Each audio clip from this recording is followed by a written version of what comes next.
Hello guys, and welcome back to the channel. So today we're going to take a look at the Constellation Aquila. I've had it in my hangar for a while, haven't really had a chance to fly it and or test it, and I sort of wanted to make a video on it and deep dive, well not necessarily deep dive, but sort of glance over the capabilities of this particular Connie. Now I had the Taurus, I loved it, I melted it for the MSR. I did make a video on the Taurus. If you want to see that, I will leave a link in the top right corner round about now. But I thought we'd take a look at the Aquila and try and figure out just how capable of an exploring ship it's going to be when we eventually get the exploring game loop in Star Citizen. There's quite a lot to cover. It's not too much of a technical ship. Everyone's very familiar with the Connies. I'm a big fan of them. It's very versatile, very tanky, can take a lot of punishment. It's well armed, not to mention it has a snub fighter. And if you buy this on the pledge store for around $310, I believe you get an Ursa rover, which is extremely useful to have those two vehicles with this particular ship. So to try and understand this ship a little bit better, let's now take a look at some of the onboard schematics, if you will, like a blueprint. Okay, so here we have the layout of the ship. It's actually split into 4 separate sections. So the rear is section D, then moving up it's section C, B and Alpha being the cockpit. But as you can see, the main thing with this ship is the turreted science station. So that removes a gun turret and puts like a scanning dish in there to help with the exploration side of this ship. It's not fully implemented yet, but I can see it being extremely useful in the future when you're trying to explore new areas of the verse. It's going to be very interesting to use that with the Connie. Now it's not particularly a massive ship, I wouldn't say, but it's not on the small side either. I think if you were to classify this, I'd say it's probably more of a sort of medium large vessel, if that makes sense, or a large medium, if you compare it to like a MISC Freelancer or something. It's bigger, but not by much. It's walking that tightrope for the size, in my opinion anyway. But this ship, it can handle itself. You know, it's got 4 size 4 guns. You can swap out the 2 cannons on top of the vessel for 2 size 5 weapons, fixed hardpoints. So it can put out quite a lot of damage. Its shields have about 12,000 HP. The hull itself, I think, has 29,000 HP. So it can definitely take a beating. And as you can see, on the rear on the ship, we do have the snub fighter, the Merlin P52, which I just think is an excellent little addition. Not so much for defending the ship, more sort of, imagine you've come across a new planet, you've scanned it with your advanced radar scanning dish in that top turret. Everything seems clear, but you don't want to take your Connie down into the atmosphere just yet because you want to recon it. This ship is perfect. You send someone you don't like in your crew into the Merlin, down they go, and they can scout that area. I mean, there could be a colony down there with anti-air missiles, you just don't know. Let's say that the scanner didn't pick it up because there's a colony behind mountains or something. This little ship is going to be an excellent addition to the exploring side of the Constellation Aquila, in my opinion. You know, even searching things like wrecks, you could come across a wreck, rather than put your Constellation at risk, you could in fact hop in the Merlin and do some scouting with it. It's very quick, as you would expect. It is very light, does have some firepower but not much, but definitely something that will add to the exploring element of this ship. Now you probably already know that the cockpit has been redesigned a little bit, so it's a bit more flexible when it comes to your visibility when using this ship. That being said, that's probably one of the most important updates for this exploring ship version of the Constellation, because when you're exploring, you're going to want to be able to see everything around you, as it is a 3-man bridge, basically, at the front of this ship. So you have your pilot and 2 co-pilots, and having that extra vision between all of your crew members can only bode well. Stock, the QT drive is a Bolon. It's not very good, it's extremely slow, extremely fuel efficient, which will be again something that you'll want to consider when we get into other systems. Pyro, for example. Fuel efficiency is going to be very important. When I had my Taurus, I was quite happy using the Crossfield QT drive. Isn't as fast as the XL1, but it was better on fuel. But I think in the future, as this game expands, fuel efficiency is something you're definitely going to want to be aiming for, because you're trying to explore all these different various planets, etc. You're going to need the long legs to get around the verse. But it is a great ship. It handles fairly well. Can oversteer a little bit if you don't pay attention to what you're doing. Okay, let's move on now and discuss the interior of the Constellation. I'm sure many of you are familiar with it.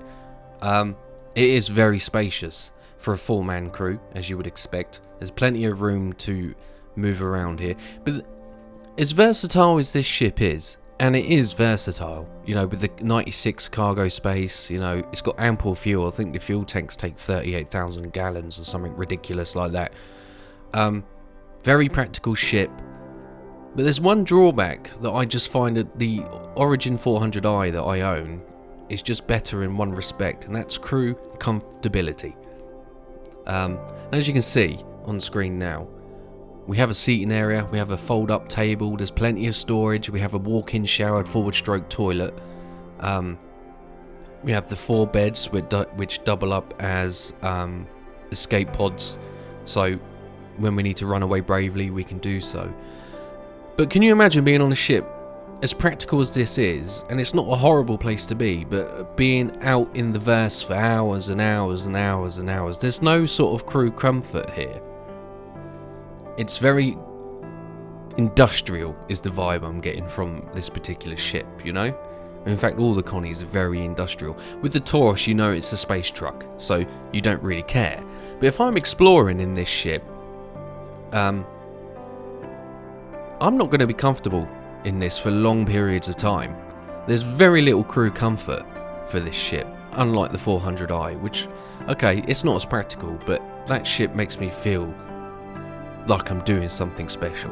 You know, that 400i is amazing. That's part of the reason why I bought the 400i. So the interior for the ship is very sort of industrial, as I said, but it's very practical. You know, it's not going to be too much of a problem living here. It's just if I had to choose, I'm choosing the 400i for long distance comfort exploring. Now, it's not a Carrack, this ship. The Carrack is probably the ultimate explorer in the game at the moment. But that being said, this ship would be a great little tag-along for a Carrack. Imagine if you and a friend, you send the Carrack out with his crew and you're sort of shadowing that Carrack. You come across something interesting, you've picked it up on your scanners. So what do you do then? Do you risk the Carrack? Probably not. But you could send the Connie in, right? You could send the Aquila in. Don't like the look of what you're going into? Okay, not a problem. Someone hop in the Merlin. That way you're saving 2 ships, 2 motherships if you will. Scouting the area before you commit to making a landing on this new territory. So it'd work very well. I can see the Aquila working beautifully well with the Carrack. Except maybe through jump points, range could be an issue. But I'm sure logistically there'd be a way to figure that out. But I just think these 2 ships together would just make an awesome pairing for the exploring. You could say with the 400i as well, and with the Drake Corsair which I've bought, which I'm really looking forward to. That would be something we'll have to come back and revisit, see what Drake have got in store for us when it comes to their sort of exploring ship. And of course, if the Drake Corsair doesn't tick my boxes as an exploration ship, then I will use it as a bounty hunting ship, because we all know that the Drake Corsair is going to be carrying some serious firepower. So that's sort of how I feel about the Aquila. With my short time with it, I'm sure it will be very effective. But let's now take a physical walk around the vessel, and we'll start from the front of the ship, make our way towards the rear. So we get 2 main entry points. There are 5. Okay, so we get this vertical elevator that you can see just in the top right now. There's also the cargo bay towards the rear of the ship that holds an Ursa rover. You'll get a tumbrel in there. You can get 2 in my Taurus. In my Taurus video, I managed to get 2 rocks in there back to back, the DS and a single seater. And don't forget that you do have 3 docking collars on this ship. So when in space and you're EVAing all over the place, you've got plenty of options to get in and out of this ship. And here we have the Merlin strapped very securely to the rear of this ship. That will keep that Merlin in place even when you're QT jumping. So very stable, very secure.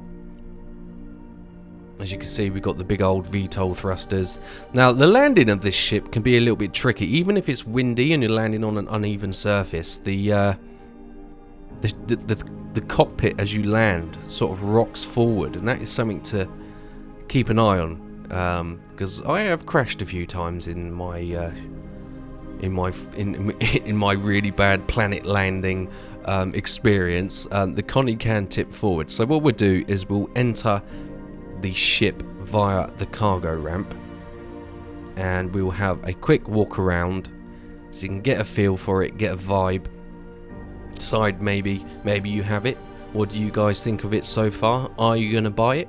These are all things I want to know. What do you think about the exploration, and how do you think the scanner's going to work? Is that going to be important? Is that a reason why you bought it? These are all questions that I want answers to. Let me know in the comments. Right, let's move to the back of the ship. This is section Delta right here. Here is the cockpit to the Merlin. So we can hop in this. We found a planet. Let's go check it out. Keep the Connie in orbit. Roger that, 10-4 rubber ducky. I'll be back in time for breakfast, get the bacon cooking. We haven't got a kitchen. Oh, you suck. You see where I'm going with this? Ramblings of a madman. Right, so this is the Merlin. Single seater, obviously. Like I said, perfect for scouting new areas without risking the Constellation and or Carrack or any other vessel you're with. Extremely useful, very cool. Not the only Connie to have one. I think the Phoenix gets one as well. So, and the Andromeda also gets one. So we have the power plants and a gravity generator at the back. Some more components here. And then we move into section C. So this is the cargo area. We have another gravity generator. It's nicely lit in here. I would have liked to see some more sort of potent lights in and around the cargo deck. The cargo ramp, sorry. Some more components here, shield generators. We have the missile rack here. We get plenty of missiles. I think we get 28, which is plenty. Seem to be a little bit bugged out there. They're not rendering in properly. So this is one of 3 air docks, docking collars, sorry. There is one directly on the other side of us, behind us. Lovely view. There is also another one on the very top, just behind the cockpit and before the scanning turret, I believe. So yeah, very nice, well lit, but very industrial feeling, you know. I'll go back to that statement I made earlier. Can I see myself exploring the verse in comfort for long periods of time in this? Probably not. Probably not. So here we have the 4 beds in section B now, and those doors would shut and you'd get jettisoned out of the ship, so that's a nice feature. And we have a corner seat with storage cupboards above it, and the table which folds in and out, although I can't get it to work at the moment, unfortunately. So yeah, I mean, maybe in the future we could buy like third-party cooking, like a microwave, a kettle, all the sort of basic stuff that a crew's going to need to survive while exploring the verse, because it is very sparse. We get 2 gun racks, 5 storage lockers, which again, there's not a lot of room to put your things in. We have some more storage over here.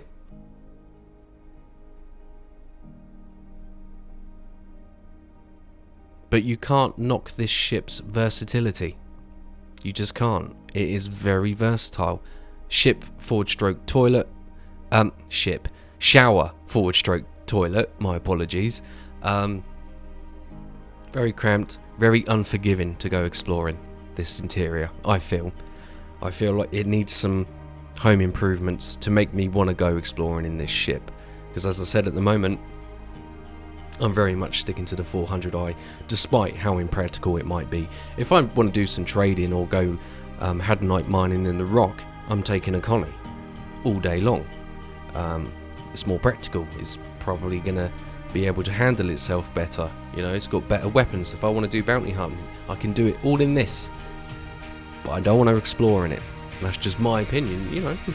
It's subjective, isn't it? You might love this ship, and I don't blame you. It is a very good ship. Anyway, stop rambling, concentrate on what we're doing. So now we're in section A, so we have the 2 turrets, okay? We have the lower turret, there is some components in here as well. We have the lower turret. This is armed with 2 size 2 repeaters. And I think they are the Badger repeaters. We'll just check in a second.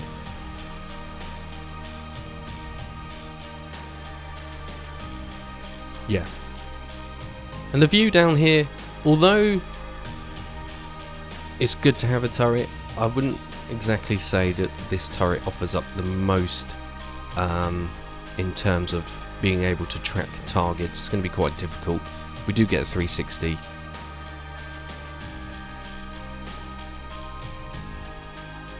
And then it dips and pops back up. So that does leave quite a big blind spot on top of this ship, because we've lost a gun turret. So you're going to be, if you're a gunner in here, you're going to have a hard time tracking and killing targets unless they're attacking your ship from this direction. But there's very little protection offered by this turret, in my opinion. It's not the best. We have to be careful when we're going in and out of these, because I've fallen through them so many times, it's painful. And now we have the top turret, which is indeed our scanning dish.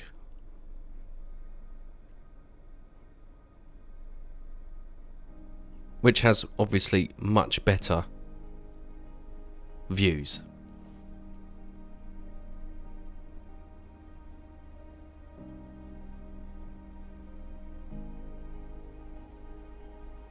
So we do get a full 360, as you can see, and we do have control of the direction of our scanning flaps, if you will. There is a little bit of clipping there. I'm sure that will get fixed if this ship gets brought to gold standard, which I'm sure it will in the future. So I'd argue this scanning turret is probably the most important thing on this ship at the moment. For an explorer, I think it's going to be very effective. What we'll pick up, it might pick up life forms, minerals, wrecks, all sorts of manner of things, but it's going to vastly improve the scanning radius of this ship to detect new objects in the verse. And then of course, moving on to the 3 seats. We have 2 co-pilot seats and obviously the pilot seat.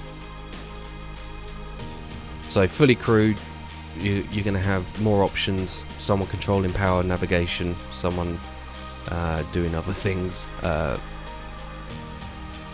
maybe operating the scanning dish remotely. But overall, very good ship, as I said, very versatile. Am I going to explore in it? It saddens me to say probably not. much better visibility in the cockpit. And that is my short video on the Constellation Aquila. Thank you very much for watching, guys. If you enjoyed the video, you know what buttons to press. Let me know your thoughts, and I'll have more content en route to your location soon. Cheers.